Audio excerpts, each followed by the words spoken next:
بسم اللہ الرحمن الرحیم۔ السلام علیکم۔ پروگرام علم و حکمت میں خوش آمدید۔ میں ہوں محمد حسن الیاس۔ ناظرین کرام، قرآن مجید کی حیثیت جو خود قرآن نے متعین کی ہے، اس کو اگر پیش نظر رکھا جائے تو اس بات میں کوئی اختلاف نہیں ہو سکتا کہ قرآن ہی ہے جس کی روشنی میں تمام اختلافات کا فیصلہ کیا جائے گا۔ قرآن ہی ہے جو حرف آخر ہے، قول فیصل ہے، میزان، فرقان، حکم اور مہیمن ہے۔ لیکن سوال یہ ہے کہ قرآن مجید کے اس دعوے اور حیثیت کو اگر ہم مانتے ہیں تو ہمیں ان تمام سوالوں کا جواب دینا پڑے گا جو قرآن کی اس حیثیت کو چیلنج کرتے ہیں۔ ایسے بہت سارے مسائل، بہت سارے اشکالات ہماری ماضی کی علمی تاریخ میں بھی سامنے آتے رہے جو قرآن کی اس حیثیت کو چیلنج کرتے رہے۔ انہی مسائل میں سے ایک نیا مسئلہ، ایک نئی الجھن لے کر دوبارہ حاضر خدمت ہیں۔ حضرت سابق ہمارے ساتھ تشریف رکھتے ہیں جناب جاوید احمد غامدی صاحب۔ السلام علیکم غامدی صاحب۔ ہم صاحب، قرات کا اختلاف ہو یا زبان کے مسائل ہوں، ہم نے بڑی تفصیل سے آپ سے جاننے کی کوشش کی کہ قرآن مجید کی اس حیثیت پر اگر کوئی سوال پیدا ہوتا ہے، اگر کہیں چیلنج درپیش ہے تو خود قرآن اس کو کیسے حل کرتا ہے۔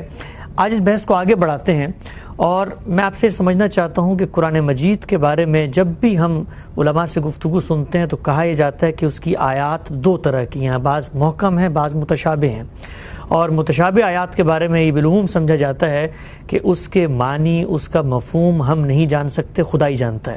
سوال میرا آپ سے یہ ہے کہ اگر قرآن میزان ہے، اختلافات کا فیصلہ کرنے والا ہے، تو پھر اس کلام کا اپنا مفہوم ہی اگر متعین نہ ہو تو ہم کیسے اس کے پاس جائیں اور اس سے اپنے فیصلے کروائیں؟ یہ بات محض علماء نے نہیں کہی، یہ خود قرآن مجید نے بیان کی ہے۔ سورہ آل عمران میں اس کو باقاعدہ موضوع بنا کر بتایا ہے، یعنی میری آیات محکمات بھی ہیں اور متشابہات بھی ہیں۔ یہ ضرورت کیوں پڑی؟ قرآن مجید کا معاملہ یہ ہے کہ وہ کوئی سیاست، معیشت، معاشرت کی دنیوی کتاب نہیں ہے۔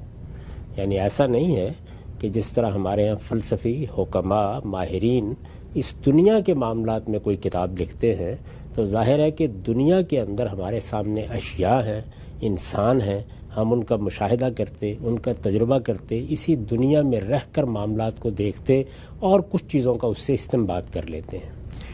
قرآن مجید اس دنیا سے متعلق تو جو کچھ کہنا ہے وہ کہتا ہے، سب سے بڑھ کر یہ خبر دینے کے لیے آیا ہے کہ ایک دن تم سب کو ایک نئی دنیا میں آنا ہے۔ وہ نئی دنیا موت کے بعد سامنے آئے گی، اس میں قیامت کا تصور پیش کرتا ہے۔ اور قرآن مجید کو اگر آپ ایک لفظ میں بیان کرنا چاہیں کہ اس کا اصل موضوع کیا ہے تو وہ انذار قیامت ہے، یعنی قیامت کے بارے میں خبردار کرنا، لوگوں کو یہ بتانا کہ وہ دن آنے والا ہے۔ اب ظاہر ہے کہ یہ دن آنے والا ہے تو کس کی طرف سے آنے والا ہے؟ اللہ پروردگار عالم کی طرف سے آنے والا ہے۔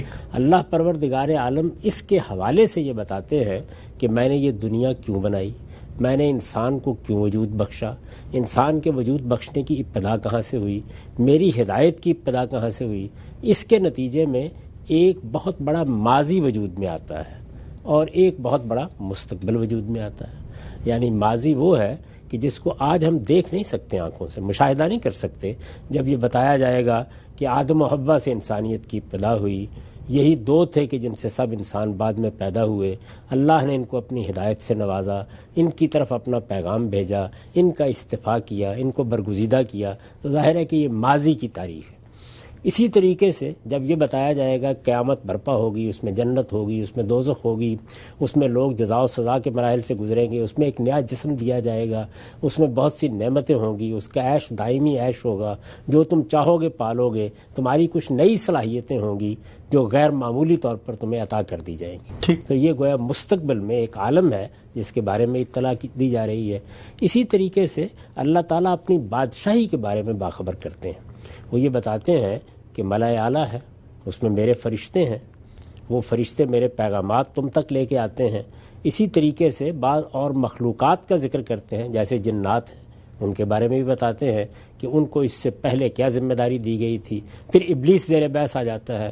تو اگر آپ غور کر کے دیکھیں تو عام حکماء، عام علماء جب دنیا پر کلام کر رہے ہوتے ہیں تو ان کے سامنے یہ مشاہدات کی دنیا ہے، تجربات کی دنیا ہے، اور اس سے استنباط کر کے آپ بات بیان کر سکتے ہیں۔ اللہ تعالیٰ کو یہ بھی بتانا ہے کہ قیامت ہوگی، یہ بھی بتانا ہے کہ جنت ہوگی، یہ بھی بتانا ہے کہ دوزخ ہوگی، یہ بھی بتانا ہے کہ وہ کس طرح کی جگہ ہوں گی، ان میں کیا چیزیں میسر آئیں گی، ان کے کیا قوانین ہوں گے، وہ کن ضوابط کے تحت وجود میں آئیں گی، قیامت کی تصویر کشی کرنی ہے، اس موقع پر کیا ہو جائے گا.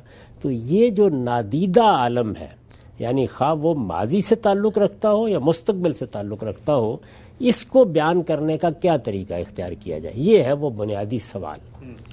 یعنی وہ چیزیں جو ہمارے سامنے موجود ہیں ان کو تو ہم بیان کر دیں گے، جن کا تصور ہمارے ذہن میں ہے ان کو بھی ہم بیان کر دیں گے. یہ مشکل کیوں پیش آتی ہے؟ اس لیے کہ انسان کی زبان کوئی ماورائی زبان نہیں ہے. انسان کی زبان اس دنیا سے بنتی ہے. اس دنیا میں ہم اشیاء کو دیکھتے ہیں، اس سے تصورات پیدا کرتے ہیں، پھر اس کے بعد انہی کو ہم نام دیتے چلے جاتے ہیں. تو جب تک کوئی چیز ہمارے ہاں مماثل نہ قرار دی جا سکے، ہم اس کو نام نہیں دے سکتے، اس کو بیان نہیں کر سکتے، اس کے کسی تصور کا ابلاغ نہیں کر سکتے. ٹھیک، یہ مشکل ہماری مشکل ہے. یعنی ہم جس دنیا میں رہتے ہیں اس میں ہماری زبان ہی ابلاغ کا ذریعہ ہے. اب اللہ تعالیٰ نہ تو کوئی ماورائی زبان اختیار کریں گے ہم تک اپنی بات پہنچانے کے لیے، نہ کوئی ایسا الہام کریں گے کہ جس سے تصورات خود بخود اندر آ جائیں.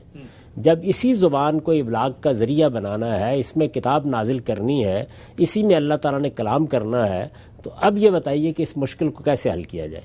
تو اس کے لیے جو طریقہ اختیار کیا گیا وہ یہ ہے کہ دنیا میں جو چیزیں آپ کو میسر ہوتی ہیں ان کو بنیاد بنا کر، ان کو تشبیہ دے کر آپ کے سامنے اس دنیا کی بھی ایک تصویر لے آئی جائے. ٹھیک، تو یہ یہاں کی چیزوں کو مشابہ ٹھہرا کر اس دنیا کے احوال بیان کرنا، اس کے لیے جو آیات قرآن مجید میں آتی ہیں ان کو آیات متشابہات کہا جاتا ہے. اچھا، اس کا ہرگز یہ مطلب نہیں ہوتا کہ ان کے کوئی معنی ہم نہیں جانتے. یہ ایک ایک لفظ کے معنی ہم جانتے ہیں. یعنی جب قرآن مجید جنت کی تصویر کھینچتا ہے تو عربی زبان ہی کے معروف الفاظ استعمال کرتا ہے. جب وہ کہتا ہے جنات تجری من تحت الانہار، تو اس کے معنی سمجھنے میں کوئی دقت نہیں ہوتی. جب وہ یہ کہتا ہے وہ جنات ہیں، باغات ہیں، جنات و عدن ہے، فردوس ہے، تو یہ عربی زبان کے معروف الفاظ ہیں. ان کے معنی سمجھنے میں ہمیں کہیں کوئی پریشانی پیش نہیں آتی. ٹھیک، اس کو آپ ایک مثال سے سمجھ سکتے ہیں کہ جب کبھی کوئی خواب بیان کیا جاتا ہے، جیسے کہ سیدنا یوسف نے اپنا خواب بیان کیا کہ میں یہ دیکھ رہا ہوں کہ 11 ستارے ہیں اور سورج اور چاند ہیں اور میرے سامنے سجدہ ریز ہو رہے ہیں. تو یہ عربی زبان میں نقل ہوا ہے خواب سورہ یوسف میں. اس کے معنی سمجھنے میں کوئی دقت نہیں ہے. ٹھیک، یعنی 11 کے لیے کیا لفظ ہے، ستاروں کے لیے کیا لفظ ہے، چاند کے لیے کیا لفظ ہے، سورج کے لیے کیا لفظ ہے، میں ان کو دیکھ رہا ہوں، خواب میں دیکھ رہا ہوں، یہ سب کچھ بالکل واضح ہے. لیکن اس کی حقیقت کیا تھی؟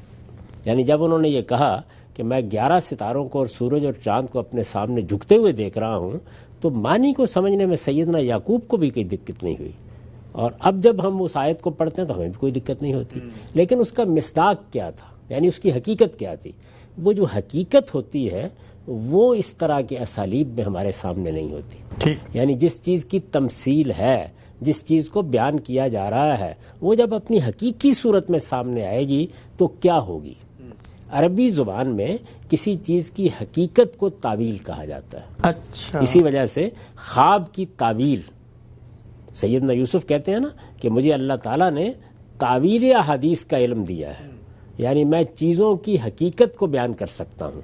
تو چیزوں کی حقیقت کو سمجھنا یہ ایک چیز ہے، اور کسی چیز کو جب آپ بیان کر رہے ہوتے ہیں تو اس کے معنی سمجھنا، الفاظ کا مطلب سمجھنا، یہ بالکل اور چیز ہے. تو قرآن مجید نے یہ بتایا ہے کہ چونکہ اس کتاب میں ایک طرف تم کو یہ بتانا ہے کہ اس دنیا میں تمہیں کرنا کیا ہے، تم سے کیا چیز مطلوب ہے، تزکیہ مطلوب ہے تو اس کے لیے کیا اہتمام کرنا ہے، اگر تم نے آلودگی سے اپنے آپ کو بچانا ہے تو اس کے لیے کیا اہتمام کرنا ہے، وہ کیا چیزیں ہیں جو تمہیں بدن کی طہارت کے لیے اپنانی ہیں، وہ کیا چیزیں ہیں جو تمہیں خور و نوش کی طہارت کے لیے اپنانی ہیں، وہ کیا چیزیں ہیں جو تمہیں اپنے اخلاق کی طہارت کے لیے اپنانی ہیں.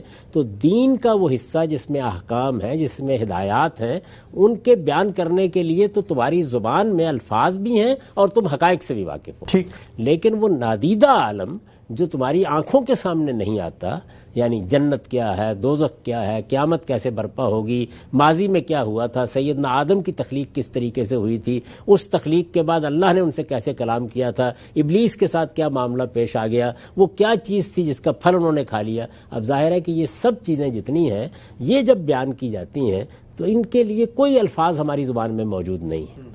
ان کو بیان کرنے کے لیے طریقہ یہ اختیار کیا گیا کہ جن چیزوں سے ہم واقف ہیں، جو الفاظ ہمیں معلوم ہیں، ان کے ساتھ گویا ایک مشابہ ٹھہرا کے وہ بات بیان کر دی جائے۔ یہ ایسے ہی ہے کہ جس طرح بعض وہ چیزیں جو آج ہمارے لیے معمول کی چیزیں بن گئی ہیں، یہ ٹیلی ویژن ہے، یہ ریڈیو ہے، یہ انٹرنیٹ ہے، یہ آج کی چیزیں ہیں۔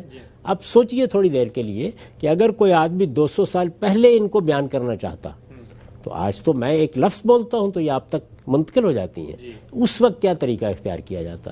تو اس وقت یہی طریقہ اختیار کیا جاتا کہ تشبیہ دی جاتی۔ مثال کے طور پر ہم بیان کرنا چاہتے کہ بجلی کے کمکمے جلیں گے، تو ہم یہی کہتے ہیں نا کہ ایسے چراغ جلیں گے، ایسے دیے جلیں گے جن میں تیل نہیں ڈالنا پڑے گا۔ میں مثال دے رہا ہوں۔ تو یہ اسالیب قرآن مجید کو اختیار کرنا پڑے ہیں جنت کے بیان کے لیے، دوزخ کے بیان کے لیے، ملائے اعلیٰ کے بیان کے لیے، فرشتوں یا جنات کی بعض چیزوں کو واضح کرنے کے لیے، آدم کی تخلیق کے مراحل بتانے کے لیے یہ اسالیب اختیار کرنے پڑے ہیں۔ یہ اسالیب جن آیتوں میں اختیار کیے گئے ہیں ان کو قرآن مجید متشابہات کہتا ہے۔ متشابہات کا مطلب لوگ بالکل غلط سمجھتے ہیں کہ یہ کوئی مشتبہ چیز ہے، یعنی ایمبیگوس کوئی چیز ہے، یعنی یہ کوئی ایمبیگوس چیز نہیں ہے، یہ کوئی مشتبہ چیز نہیں ہے، یہ کوئی مبہم چیز نہیں ہے، یہ واضح آیات ہیں۔ ان کا ایک ایک لفظ واضح ہے، یہ عربی زبان کے معروف اسالیب پر ہے، یہ عربی مبین میں ہے، ان میں کوئی کج پیچ نہیں ہے، ان کی ایک ایک چیز کو ہم ترجمہ کر سکتے ہیں اور سمجھ سکتے ہیں، لیکن ان کی حقیقت کیا ہے؟ یعنی میں آپ کو بتا سکتا ہوں کہ جنت میں نہریں بہتی ہوں گی، جنت میں یہ اللہ تعالیٰ کی نعمتیں ہوں گی، اس کے پھل یہ ہیں، لیکن ان کی حقیقت وہ تو اسی وقت سامنے آئے گی۔ تو یہ حقیقت جن چیزوں کی آج ہم پر واضح نہیں ہے اور اس کو ہم اپنی زبان میں جب بیان کرنا چاہتے ہیں تو اس کے لیے متشابہ اسلوب اختیار کرتے ہیں۔ یہ اسلوب کا بیان ہے جو قرآن مجید نے کہا ہے کہ اس میں محکمات بھی ہیں اور متشابہات بھی۔ اس کے بعد دیکھیے آگے کیا بیان کیا، اگر سورہ آل عمران کا وہ مقام آپ نکالیں تو اس میں آگے یہ بیان کیا ہے کہ آدمی کے اندر اگر ٹیڑھ ہوتی ہے، فی قلوبہم زیغ، وہ کیا کرتے ہیں؟ وہ یہ کرتے ہیں کہ ان متشابہات کی حقیقت کے درپے ہو جاتے ہیں۔ یعنی اس میں ہونا تو یہ چاہیے کہ معنی معلوم ہو گئے، آپ اللہ تعالیٰ نے جتنا علم دیا ہے اس کے اوپر اکتفا کریں، اس پر شکر ادا کریں کہ یہ علم آپ کو مل گیا۔ یعنی بنیادی بات واضح ہو گئی کہ ہم کو اللہ کے حضور میں پہنچنا ہے، ہمیں مر کر اٹھنا ہے، ہمیں ایک نئی زندگی عطا ہونی ہے، ہمیں ایک نیا جسم دیا جانا ہے۔ اب یہ کہ آدمی کہے کہ مجھے بتائیے وہ ہوگا در حقیقت کیسا؟ جنت میں اللہ تعالیٰ دودھ کی نہریں بہا دیں گے، یہ کیا چیز ہے، کیسے ہوگا؟ یعنی اس سے ایک تصویر تو سامنے آ جاتی ہے، لیکن اس کی حقیقت کیا ہوگی؟ وہاں پر لوگ کبھی نہیں مریں گے۔ ہم تو یہاں پر اس دنیا کی زندگی میں اس سے واقف نہیں ہے کہ آدمی کبھی نہ مرے، بڑھاپا نہیں آئے گا۔ ہم تو اسی چیز سے واقف ہیں کہ آدمی ہر دن بڑھاپے کی طرف بڑھ رہا ہوتا ہے، قدم بقدم گویا اس میں اضمحلال آ رہا ہوتا ہے، وہاں نہیں آئے گا کسی شخص کے یہاں۔ بہت سی چیزیں جو یہاں ہمیں لاحق ہیں، رسالت میں آپ صلی اللہ علیہ وسلم نے بعض موقعوں پر بیان کیا کہ ناک کی رطوبت نہیں آئے گی، گلے میں کھنکھار نہیں ہوگا، تمہیں رفع حاجت کی ضرورت پیش نہیں آئے گی۔ اس سے انسان کا کیا تصور آتا ہے؟ یعنی تصویر نہیں بن پاتی نا۔ تو یہ اس کی حقیقت ہے جس کو ہم نہیں جانتے۔ باقی جو بات بیان کی گئی ہے وہ جن الفاظ میں بیان کی گئی ہے وہ بالکل واضح ہے۔ چنانچہ نتیجہ کیا نکلا کہ قرآن مجید کا حرف حرف واضح ہے، وہ عربی مبین میں ہے، اس کے معنی کو سمجھنے میں کوئی دقت نہیں ہوتی۔ تدبر البتہ آدمی کو کرنا چاہیے، غور و خوض ضرور کرنا چاہیے، لیکن کوئی رکاوٹ اس میں نہیں ہے۔ وہ سارا کا سارا اپنی بات کو نہایت وضاحت سے بیان کرتا ہے۔ البتہ جب وہ قیامت کی تصویر کھینچے گا، جنت کی تصویر کھینچے گا، آنے والے عالم کو بتائے گا، پیچھے کوئی نادیدہ عالم ہے اس کا ذکر کرے گا، تو وہاں یہ اسلوب اختیار کرتا ہے، اور یہی اسلوب انسان کے لیے اختیار کرنا موزوں ہے، اس کے سوا کوئی اور اسلوب ہو نہیں سکتا۔ اس میں قرآن مجید نے پھر یہ بتایا ہے کہ بعض لوگوں نے کیا کیا کہ انہی متشابہات کو موضوع بنا کر فتنہ برپا کر دیا۔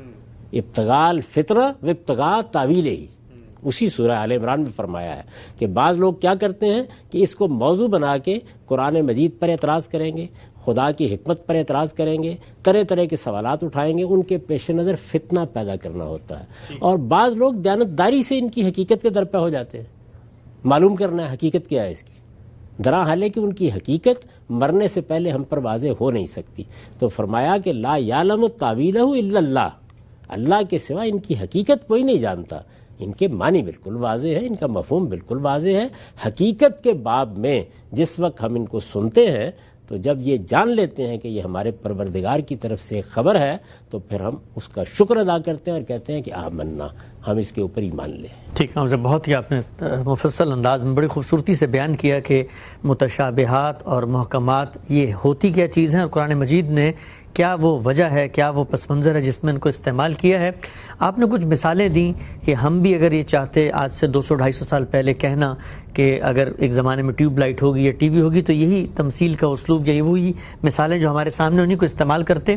یہ سوال لوگ عام طور پہ کرتے ہیں کہ جب آپ یہ بات کہتے ہیں کہ ہمارے ساتھ بھی اگر یہ معاملہ ہوتا ہم یہ کرتے، یا آج بھی ورلڈ لٹریچر میں یہی معاملہ ہوتا ہے جب آپ کسی نادیدہ چیز کو بیان کرنا چاہیں تو وہی کہتے ہیں کہ قرآن مجید تو ایک بالکل مختلف کتاب ہے، خدا کی کتاب ہے۔ انسانوں کو تو یہ مشکل پیش آتی ہے، لیکن خدا کے لیے کیا مشکل تھا کہ وہ ان چیزوں کی حقیقت یا تعویل بتا دیتا ہے؟ یہ تو انسانوں کی مشکلات ہے کہ وہ چیز نہیں بتا سکتے۔ میں نے اسی کے بارے میں عرض کیا کہ بات تو انسانوں سے کرنی ہے نا، یعنی خدا اپنی دنیا میں تو بات نہیں کر رہا، ہمارے ساتھ بات کر رہا ہے۔ ہمارے ساتھ جب بات کی جائے گی اور اس کے لیے کوئی زبان کا پیرہن اختیار کیا جائے گا، ایک طریقہ تو یہ ہے کہ اللہ تعالیٰ ہمارے دماغ میں وہ بات ڈال دیتے، ہمارے اندر اس کو القاء کر دیتے، یہ سارا دین الہام ہو جاتا ہمیں، تو ظاہر ہے کہ پھر نہ امتحان ہو سکتا، نہ وہ صورتحال پیش آتی جو اس وقت ہے۔ جب یہ طریقہ اختیار نہیں کیا گیا اور اللہ اپنی کتاب نازل کرتے ہیں، اپنا پیغمبر بھیجتے ہیں، تو پھر بات کی جائے گی نا، تو بات تو ہماری زبان میں ہونی ہے۔ اللہ تعالیٰ کوئی نئی زبان ایجاد کر لیں، اچھا وہ نئی زبان ایجاد کر لیں تو اس کو ہم کیسے سمجھیں گے؟ تو اس وجہ سے یہ ہماری ضرورت ہے، یہ ہماری احتیاج ہے، اس کے بغیر ہم انسانوں سے بات ہو نہیں سکتی۔ ٹھیک ٹھیک۔ اچھا ہم سے بتائیے گا کہ جس سورہ آل عمران کی آیت کا آپ نے حوالہ دیا وہیں پر بیان ہوا ہے کہ محکمات ہیں اور وہی ہیں جو ام الکتاب ہیں، تو یہاں پر جو شریعت ہمیں دی جاتی ہے، قانون ہمیں دیا جاتا ہے، اس پہ ہمیں روز عمل کرنا ہے، کیا ان میں بھی کوئی متشابہ آیت موجود ہے کہ اس میں ہم تعویل میں اترے ہیں، وہ بالکل واضح ہیں؟ اور ام الکتاب سے کیا مراد ہے؟ یعنی ایمانیات ہمارے، دین ہمارا، شریعت ہماری، اس میں جو احکام اور ہدایات ہمیں دی گئی ہیں، جو ہم سے مطالبے کیے گئے ہیں، جو ہمارے ایمان کے تقاضے بیان ہوئے ہیں، ان میں کوئی ایسی چیز نہیں ہے کہ جس کو سمجھنے میں کوئی دقت ہو۔ ہمیں نماز کے لیے کہا گیا ہے، روزے کے لیے کہا گیا ہے، حج و عمرہ کے لیے کہا گیا ہے، ہمیں اعلیٰ اخلاق اپنانے کی تعلیم دی گئی ہے، ہمیں یہ بتایا گیا ہے کہ تمہارا ایک دن احتساب ہونا ہے۔ یہ چیزیں بالکل محکمات ہیں۔ آپ ایمانیات کی ایک فہرست ترتیب دیں قرآن مجید میں، اللہ کو ماننا ہے، اللہ کی کتابوں کو ماننا ہے، اللہ کے فرشتوں کو ماننا ہے، اللہ کے پیغمبروں کو ماننا ہے، یہ تمام چیزیں اپنے اجمال میں بالکل واضح ہیں اور انہی پر ہمیں ایمان رکھنا ہوتا ہے۔ اس سے زیادہ کا یہاں تقاضا نہیں کیا گیا، یعنی اللہ تعالیٰ نے یہ تو ہم سے تقاضا کیا ہے کہ جب اس نے اطلاع دی ہے کہ میں اپنے فرشتوں کے ذریعے سے دنیا سے ربط پیدا کرتا ہوں اور میں لوگوں کو پیغام بھیجتا ہوں، یا میں پیغمبر بناتا ہوں، یا میں کتابیں نازل کرتا ہوں، یہ جب اطلاع ہمیں دی ہے تو اس کو سمجھنے میں کوئی دقت نہیں، اس پر ایمان رکھنے میں بھی کوئی دقت نہیں۔ لیکن مثال کے طور پر اللہ تعالیٰ جب پیغمبر کی طرف وحی بھیجتے ہیں تو وحی کیا چیز ہے؟ تو یہ وہ چیز نہیں ہے کہ جس کو ہم اس دنیا کے اندر اس کی حقیقت کے اعتبار سے جان لیں، یا وہی کیسے آتی ہے، یا وہی کیسے آتی ہے، اس میں کیا چیز ہے کہ جو رابطے کا ذریعہ بنتی ہے۔ اب دیکھیے نا، مثال کے طور پر ہم یہاں گفتگو کر رہے ہیں، ہمارے پاس اس وقت وہ ذرائع ہیں کہ ہم بتا سکتے ہیں کہ ہماری یہ گفتگو دنیا تک کیسے پہنچے گی، لوگ یہاں اس کمرے میں ہونے والی گفتگو کو پوری دنیا میں کیسے سن لیں گے، یہ ہم بتا سکتے ہیں نا۔ کیسے بتا سکتے ہیں؟ اس لیے کہ اس کے الفاظ وجود میں آ گئے ہیں، تعبیریں وجود میں آ گئی ہیں، وہ ذرائع اب ہمارے لیے تجربے اور مشاہدے کا ذریعہ بن گئے ہیں۔ لیکن یہ سب کچھ اگر نہ وجود میں آیا ہوا ہو تو پھر کیا طریقہ اختیار کیا جائے؟ تو اس لیے اللہ تعالیٰ جب کوئی بات بیان کر رہے ہوتے ہیں تو اس سے مقصود یہ ہوتا ہے کہ ایک وہ چیزیں ہیں کہ جو تم سے مطالبات کی صورت میں ہیں، ان چیزوں کو ماننا ہے، واضح ہیں بالکل، ان چیزوں پر عمل کرنا ہے، واضح ہیں بالکل، میں نے اپنی شریعت دی، اپنے احکام دیے، کوئی بہام نہیں ان کے اندر، لیکن اس کے ساتھ میں تمہیں یہ خبر دے رہا ہوں کہ قیامت میں جب تم آؤ گے تو وہاں تمہارے لیے ایک نئی دنیا ہوگی۔ اب اس دنیا کی تصویر کیسے دکھائی جائے، اس کے لیے متشابہاتی کا طریقہ اختیار کیا گیا ہے، وہی اختیار کرنا چاہیے۔ ٹھیک ہے، ہم سب آگے بڑھتے ہیں۔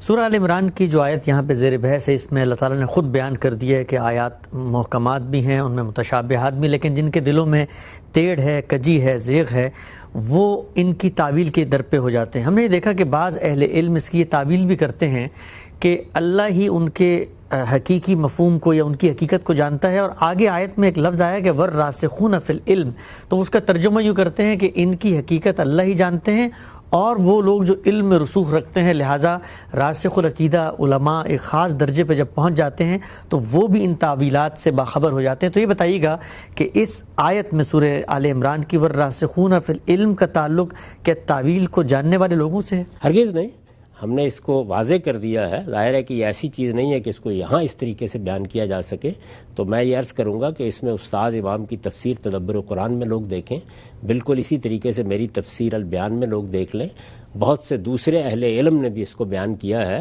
اس میں وقف ہے الراسخون فی العلم سے پہلے، یعنی ان کی حقیقت اللہ ہی جانتا ہے، اور وہ جن کو اللہ نے علم میں رسوخ دیا ہے وہ ان کی حقیقت کے در پہ نہیں ہوتے، بلکہ ان کے سامنے جب یہ چیزیں آتی ہیں تو وہ کہتی ہیں یہ ہمارے رب کا دیا ہوا علم ہے، ہم اس پر ایمان لاتے ہیں۔ اچھا، اس کا تعلق آگے سے ہے؟ اس کا تعلق آگے سے، یعنی وہ مبتدا ہے جس کی خبر آگے آ رہی ہے۔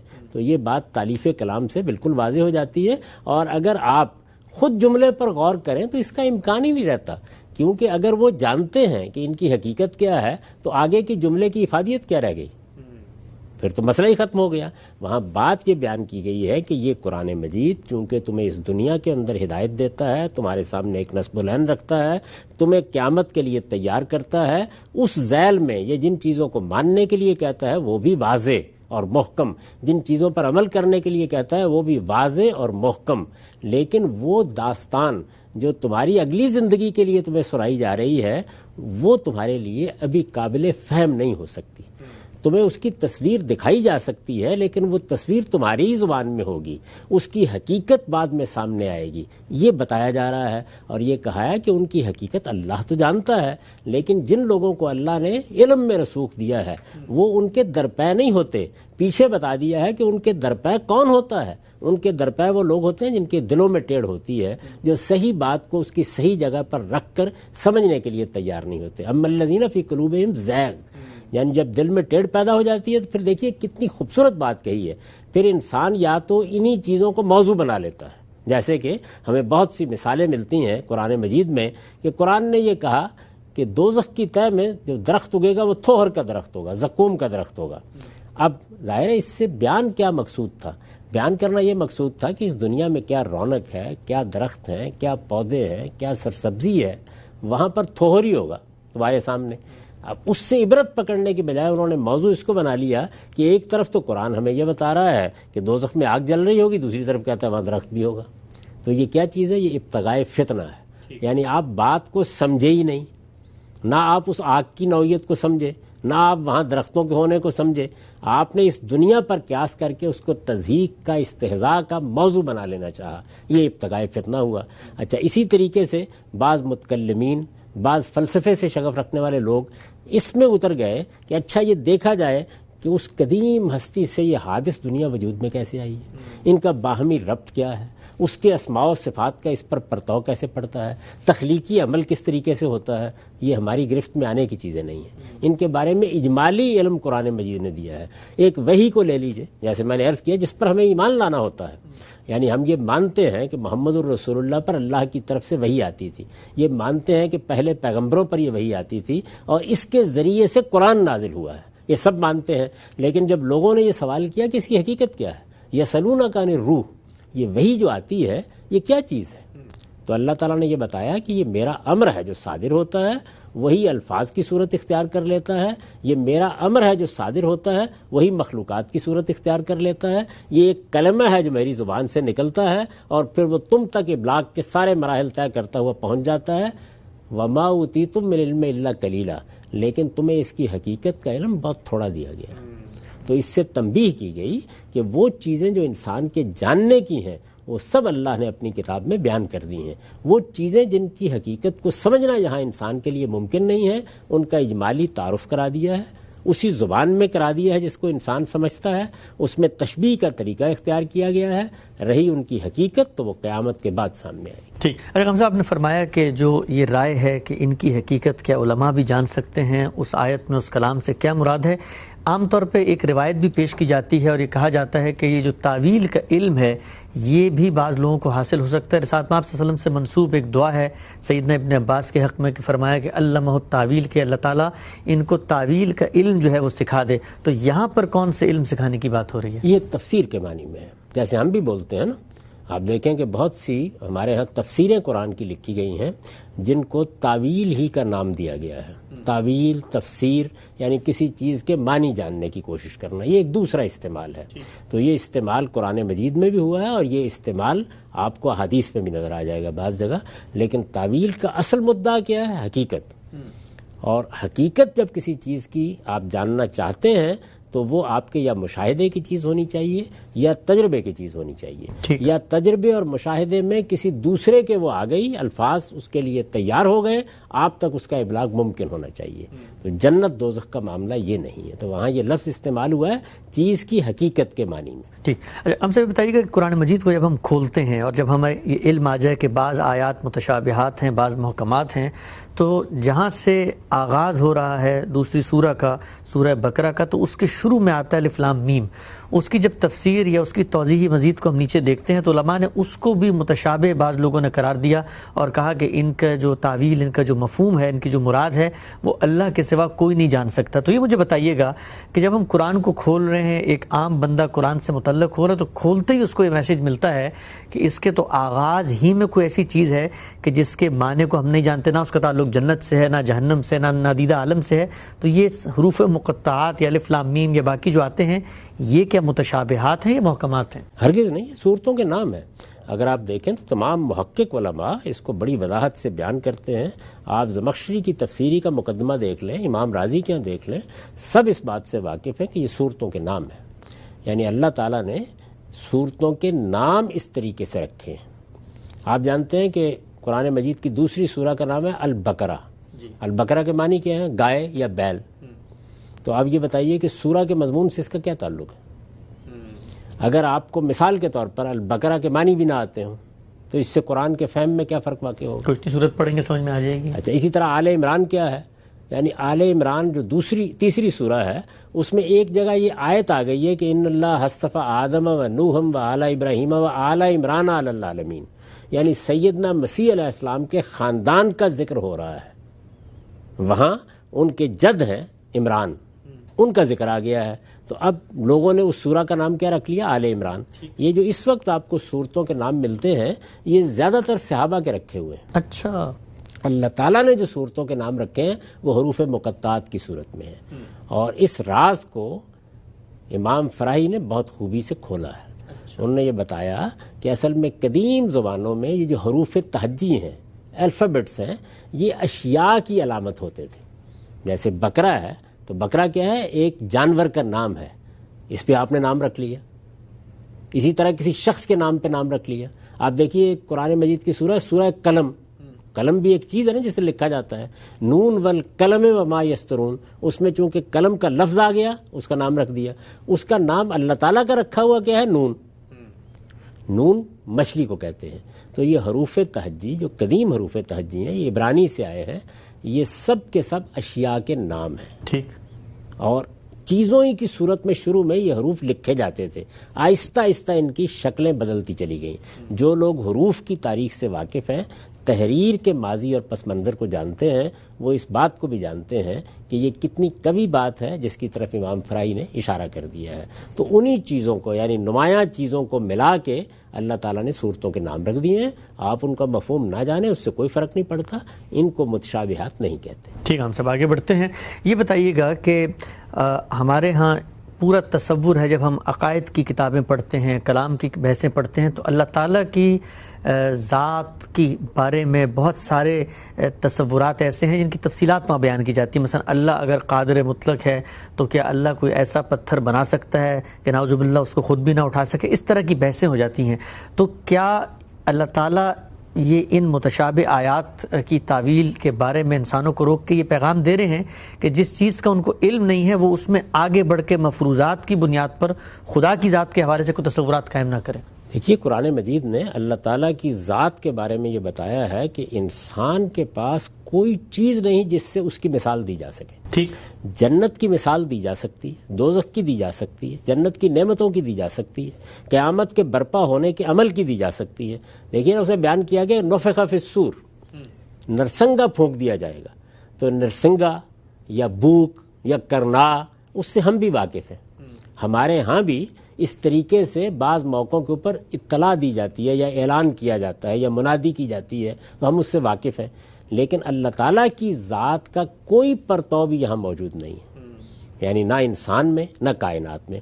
جب یہ سب کچھ نہیں ہے تو یہ اصول بتایا گیا کہ لیس کمثلہ شیء، ٹھیک، یعنی اس جیسی کوئی چیز ہی نہیں ہے. تو یہاں متشابہ اسلوب اختیار نہیں کیا جا سکتا. اس لیے یہ فرمایا کہ تمہاری ساری تگ و دور جدوجہد یہ ہونی چاہیے کہ تم اللہ کی صفات کو سمجھو، اللہ کے سنن کو سمجھو. یہ بات کہ اللہ کیسا ہے، اس نے کائنات سے تعلق کیسے پیدا کیا ہے، اس کی صفات کا باہمی تعامل کس طرح واقع ہوتا ہے، یہ تخلیقی عمل کس طریقے سے ہوا ہے، یہ تمہارے فہم سے ماورا چیز ہے. یہ جو آپ نے مثال دی یہ تو خیر بہت ہی احمقانہ قسم کی باتیں ہیں. علم کلام میں جو مباحث اصل میں ہوتے ہیں وہ اللہ تعالیٰ کی صفات کے ذات کے ساتھ باہمی تعلق کو دیکھنے کے لیے، پھر ذات اور صفات سے جو تصویر بنتی ہے اس تصویر کا ظاہر ایک ماورائی پہلو ہے، وہ کس طرح اس مادی دنیا سے متعلق ہوتا ہے، یہ زیادہ مباحث ہوتے ہیں. اس میں بھی ہماری رہنمائی قرآن مجید نے یہ کی ہے کہ یہ سب چیزیں تمہارے علم سے ماورا ہیں. اس میں تمہارے لیے صحیح علم یہ نہیں ہے کہ تم ان کے جواب معلوم کر لو، اس میں صحیح علم یہ ہے کہ تم اپنے حدود معلوم کر لو. یعنی تمہیں معلوم ہونا چاہیے کہ تمہارے لیے اگر کسی چیز کا تصور قائم کرنا ممکن ہے ذات خداوندی کے بارے میں تو وہ صفات ہیں. کیوں ممکن ہے؟ اس لیے کہ رحمت، اس لیے کہ عدل، اس لیے کہ برکت، یہ سب چیزیں جو اللہ تعالیٰ کے حوالے سے بیان کی جاتی ہیں صفات میں، ان کا کچھ نہ کچھ پرتو تمہارے اندر بھی موجود ہے. یعنی اللہ تعالیٰ نے اپنی صفات کا ایک پرتو تمہارے اندر ڈال دیا ہے. اسی طرح سے اس کی قدرت، اس کی حکمت، یہ اس کائنات کے ذرے ذرے سے نمایاں ہوتی ہے. قدرت کیا چیز ہے، حکمت کیا چیز ہے، اس کا ایک احساس تمہارے اندر بھی موجود ہے اور تم اپنے لیے بھی وہ الفاظ بولتے ہو. چنانچہ دیکھیے نا کہ اللہ تعالیٰ بھی رؤوف و رحیم ہے. رسالت بآب صلی اللہ علیہ وسلم کا تعارف کرایا گیا تو کہا گیا کہ وہ بھی تمہارے لیے رؤوف و رحیم ہے. تو اللہ تعالیٰ کی صفات تو انسانوں کے ساتھ مشترک ہوتی ہیں، یعنی اس مفہوم میں نہیں جس میں اللہ کے لیے ہے، لیکن ایک درجے میں کسی جگہ تک وہ ہمارے ہاں بھی پائی جاتی ہیں تو ہم ان کو سمجھ سکتے ہیں. اصول کیا ہے؟ وہ چیز جو اس دنیا میں پائی جاتی ہے جس کا کچھ نہ کچھ عکس یہاں ہم دیکھ سکتے ہیں، اس کے لیے لفظ موجود ہوگا.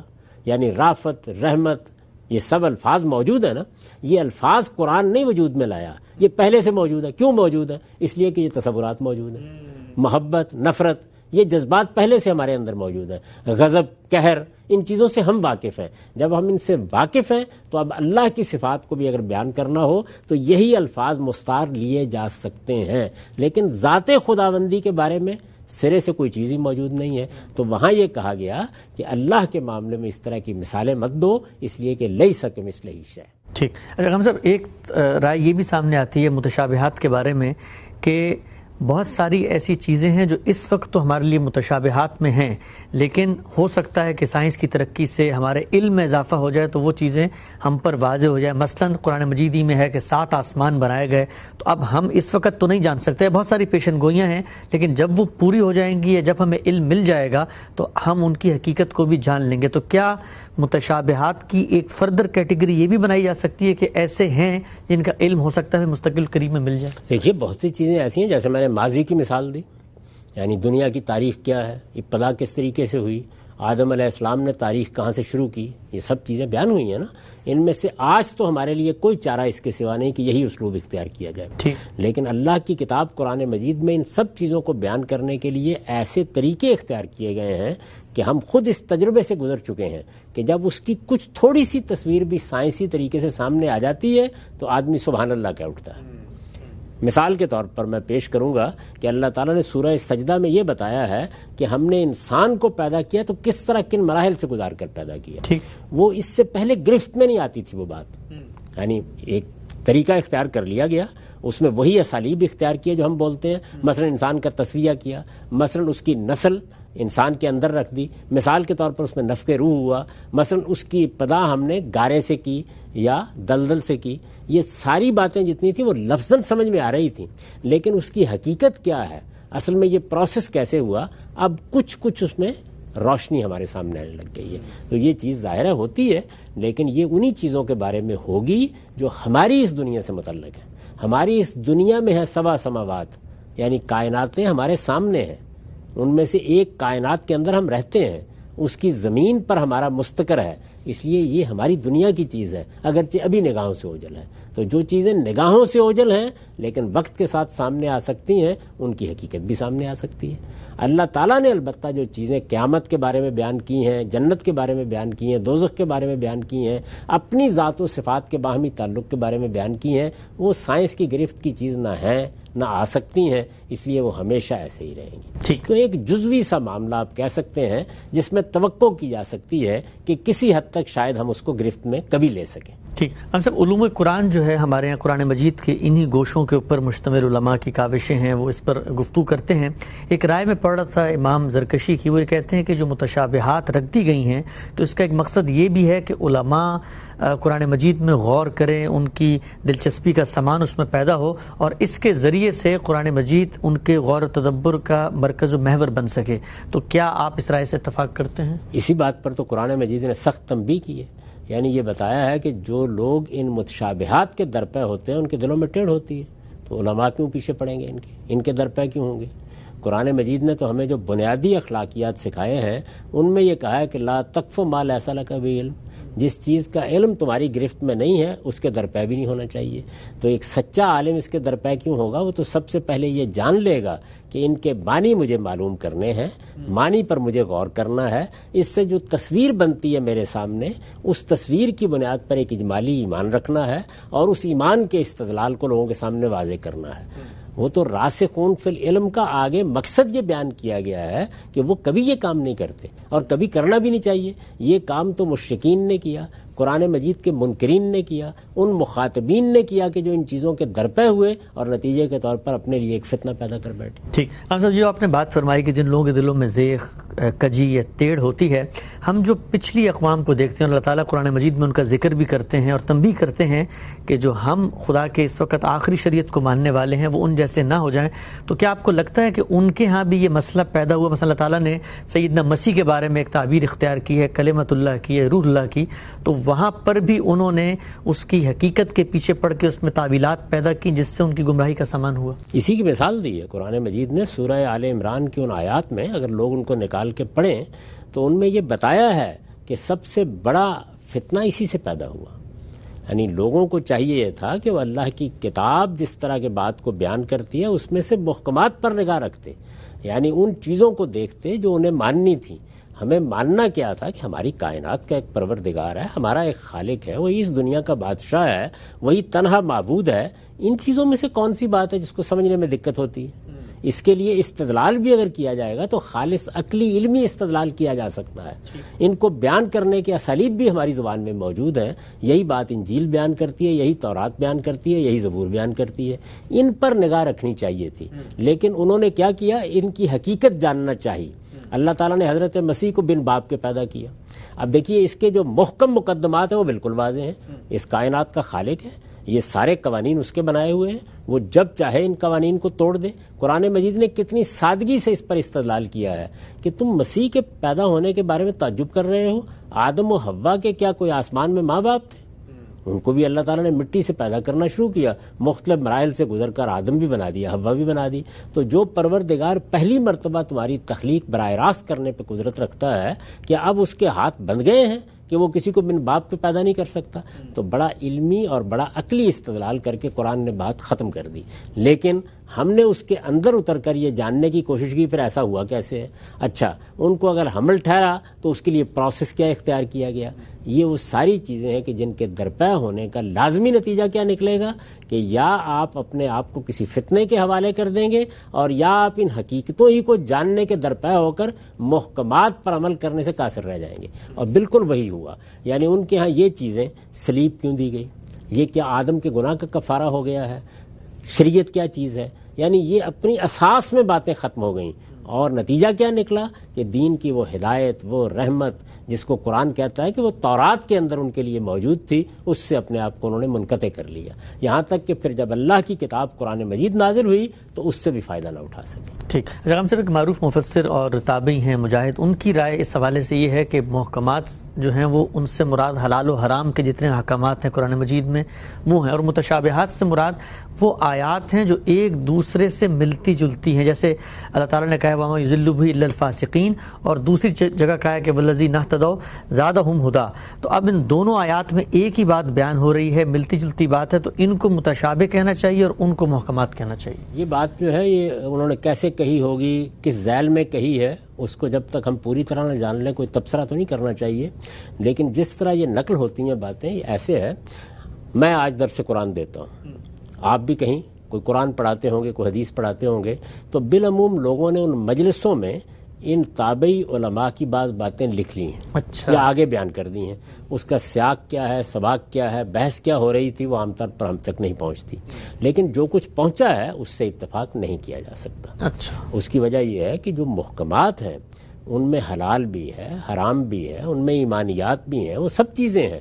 البتہ ایک اور مفہوم ہے متشابہ کا، اور وہ قرآن مجید میں لفظ استعمال ہوا ہے، وہ ہے کتابم متشابہم مثانی، یعنی یہ کتاب ساری کی ساری جو ہے اس میں آیات ملتے جلتے مفاہیم کو بیان کرتی ہیں، ایک ہی طریقے سے بات کو بعض اوقات دہرایا جاتا ہے، ایک ہی بات ہزار اسالیب سے بیان کی جاتی ہے، وہ چیز پیدا ہو گئی ہے اس کی کتاب میں کہ ایک پھول کا مضمون ہو تو 100 رنگ سے باندھو، تو یہ قرآن نے ایک دوسرے مفہوم میں اس کو استعمال کیا ہے، غالباً وہ اس کی تشریح کر رہے ہوں۔ ٹھیک، اچھا ہم سے بھی بتائیے گا کہ قیامت کے بارے میں، قیامت کا جب واقعہ رونما ہوگا، جو حوادث اس وقت ہوں گے، ظاہری بات ہے ہمارے علم کی گرفت میں وہ چیزیں نہیں آتی کیسے ہوں گی، لیکن ہم یہ دیکھتے ہیں کہ آج کل کے دور میں کچھ سائنٹیفک تھیوریز کی بنیاد پر لوگ یہ کہنا شروع ہو گئے ہیں کہ شاید دنیا کا خاتمہ ہوگا، تو کیا آپ کو لگتا ہے یہ بھی ایک ایسا امر، ایسا مضمون جو کہ انسانوں کے علم میں نہیں تھا، متشابہ تھا، اور آگے یہ محکم ہو سکتا ہے کسی سائنٹیفک تھیوری سے؟ تو کیا مسلمانوں کو اس علم کو سیکھ کے دنیا کو بتانا چاہیے کہ یہ جو ایک بات کی گئی ہے اس کی حقیقت متوقع ہے؟ قرآن مجید قیامت کے بارے میں یہ تصور پیش نہیں کرتا، یہ بہت واضح طور پر سمجھ لینا چاہیے کہ وہ کوئی تدریجی ارتقائی عمل ہے۔ وہ یہ کہتا ہے وہ بغتتاً نہ آئے گی، تم سوئے ہوئے ہو سکتے ہو، تم کھیل کود میں مصروف ہو سکتے ہو، تم تعلیم تدریس میں مصروف ہو سکتے ہو، دنیا اسی طریقے سے چل رہی ہوگی کہ یک بیک نفخ صور ہو جائے گا۔ تو اس لیے قرآن مجید نے یہ بتایا ہے کہ جب یہ کائنات وجود میں لائی گئی تو اس وقت ایک تدریجی عمل ہے جس سے اس کو گزارا گیا، یعنی وہ اربوں سال پر پھیلا ہوا عمل ہے، لیکن جب اس کا خاتمہ کیا جائے گا تو بس ایک سور پھونک دیا جائے گا، اور جب دوبارہ لوگوں کو اٹھایا جائے گا تو اس وقت بھی ایک سور پھونک دیا جائے گا۔ تو اس طرح اللہ تعالیٰ نے یہ بات بتائی ہے کہ قیامت کا معاملہ اس پر قیاس نہیں کیا جا سکتا۔ یہ اصل میں دنیا کی ابتدا کے بارے میں، یہ دنیا ہے تو فانی، یعنی یہ کائنات جو کچھ بھی بنائی ہے اللہ تعالیٰ نے، اس کو ایک دن ختم ہونا ہے، اپنی موجودہ صورت میں ختم ہونا ہے۔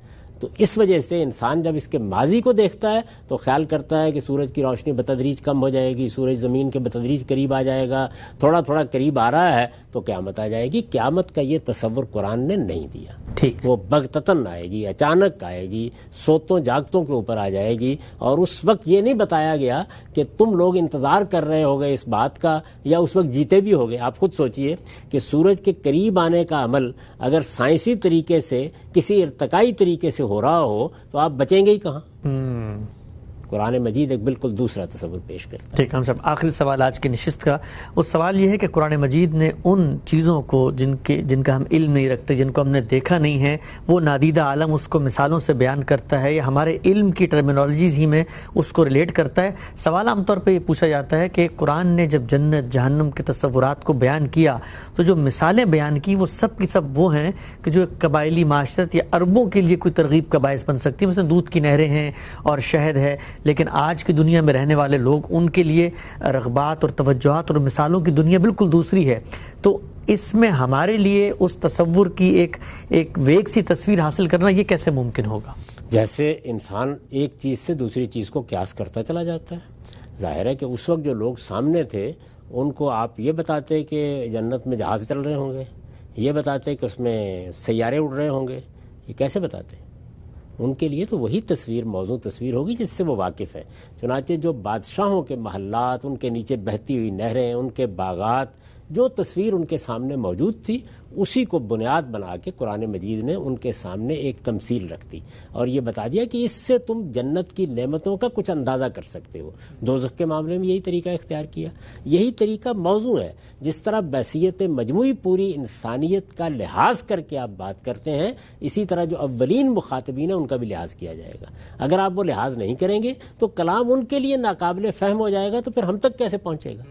تو اب ہمیں کیا کرنا ہے وہ یہ کہ ہم اس وقت کی دنیا کے لحاظ سے اس تصویر کو سمجھیں اور آج کی دنیا سے اسے متعلق کر لیں، اور متعلق کرنے پر بھی اکتفا نہ کریں بلکہ یہ کہیں کہ ہمارے پروردگار نے یہ بتا دیا ہے کہ وہاں تک جہاں تک تمہارا خیال بھی نہیں جاتا میں اس جنت کو آباد کر دوں گا. تو قرآن مجید نے دوسرے موقعوں پر اسی لیے یہ تصویر کھینچی کہ تمہاری آنکھیں وہاں پر جو کچھ دیکھیں گی اس کا نہ دنیا میں کسی نے کبھی تصور کیا نہ یہاں کسی نے وہ بات سنی. ٹھیک ہے صاحب، بہت بہت شکریہ. آپ کے وقت کا پروگرام کہاں پہ وقت ختم ہوتا ہے. ناظرین، آج ہم نے بہت تفصیل سے جاننے کی کوشش کی کہ محکم اور متشابہ آیات کون کون سی ہیں، ان سے مراد کیا ہے، ان کی تعویل کے بارے میں اللہ تعالیٰ کی تنبیہ کیا ہے، اور ایک سچے پختہ مسلمان اور بندہ مومن کو پروردگار عالم کی ہدایات کو سمجھنے کے لیے کیا رستہ ہے جو اختیار کرنا چاہیے ہے. یہ مضمون کہ قرآن مجید حرف آخر قول فیصل ہے، اس کی حیثیت کیا ہے، اس پر اور کون سے چیلنجز اور سوالات پیش کیے جاتے ہیں، انشاءاللہ آئندہ نشست میں انہیں زیر بحث لائیں گے. اب تک آپ کے وقت کا بہت شکریہ. اللہ حافظ.